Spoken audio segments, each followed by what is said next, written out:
Hey guys, in this video I'm going to show you how you can view or show the hidden files or folders on your Mac operating system. So let's say I have this home folder on my Mac operating system and I want to view the hidden files or folders in this home directory.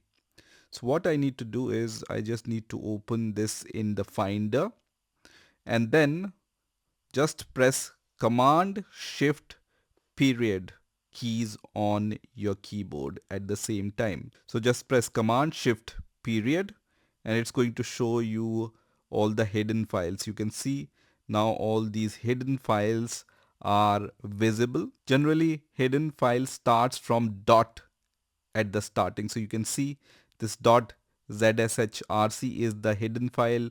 Dot zsh underscore session was a hidden directory, and then dot zsh history was a hidden directory, and this file is also is a hidden file. And how to recognize it?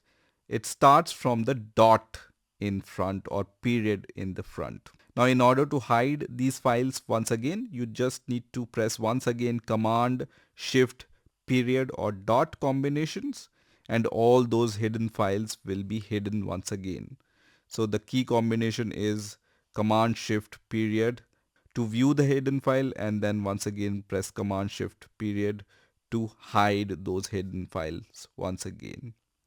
So this is how you can view the hidden files on your Mac operating system. I hope you enjoyed this video and I will see you in the next video.